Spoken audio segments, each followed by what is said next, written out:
오고 가는 언제 매일 여의도는 전쟁 중 Talk to me.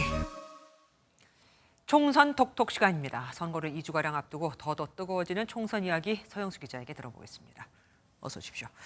22대 총선 후보 등록이 마감됐지만 이게 끝이 아닌 듯합니다. 어떻게 된 게 이미 결정된 후보들을 둘러싼 부동산 투기 의혹이 나오고 있잖아요. 또 나왔다고요?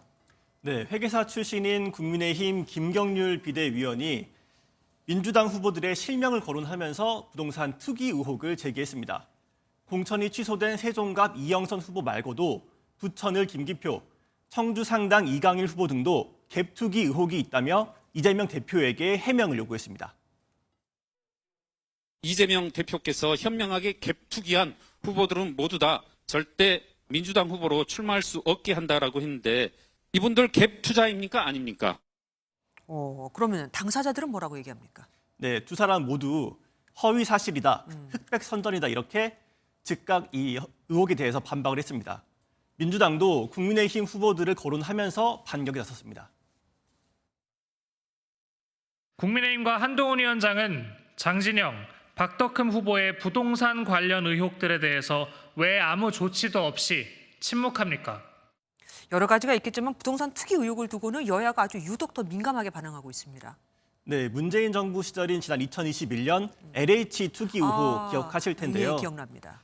이 사건 직후에 치러진 서울시장과 부산시장 재보궐선거에서 민주당이 참패한 바 있습니다. 여야 모두 부동산 문제에 발목을 잡히면 선거 전체 판세가 불리해질 수 있다. 이런 판단 아래 발빠르게 대처하는 것으로 보입니다. 하긴 그래서 투기 의혹이 불거지자마자 그 민주당 이영선 후보 공천 바로 취소시킨 거잖아요. 그러면 이 이영선 후보가 있었던 곳, 그러니까 세종갑에서 민주당 지지자들의 표는 어디로 가게 될까요? 네, 세종갑에서는 국민의힘 류재화 후보와 새로운 미래 김종민 후보의 2파전이 치러질 예정입니다. 네. 세종은 2012년 이후에 줄곧 민주당 측이 차지해온 야권 강세 지역인데요. 홍익표 원내대표는 국민의힘 당선만큼은 안 된다. 이런 속내를 드러냈습니다. 어쨌든 그 국민의힘이 아닌 다른 후보를 선택하는 것이 우리가 그래도 가장 나은 선택 아니냐 이렇게는 얘기할 수 있겠죠. 그러니까 민주당 입장에서는 일당을 놓고 경쟁 중인 국민의힘한테 뺏기는 것보다는 낫다 이건데 뭐 당연해 보이긴 합니다. 네, 근데 문제는 이 김종민 후보가 이재명 대표의 사당화를 거세게 비판하다가 민주당을 탈당한 인사라는 점입니다. 예. 그래서 이재명 대표 팬카페에서는 김종민 후보를 지지하는 것이 맞느냐 이런 글이 올라오는 등 지금 민주당 지지자들 사이에서도 누구를 뽑아야 할지 의견이 갈리는 분위기입니다. 적도 싫고 뭐 이들 입장에서는 배신자도 싫고 뭐 이런 거네요. 마지막 소식 보겠습니다.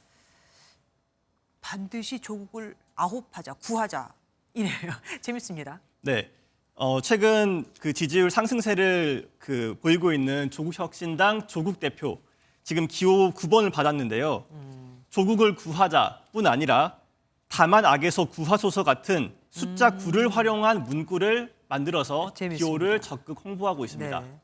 기호 6번을 받은 새로운 미래도 You can do it 같은 문구로 기호 홍보전에 가세했는데요.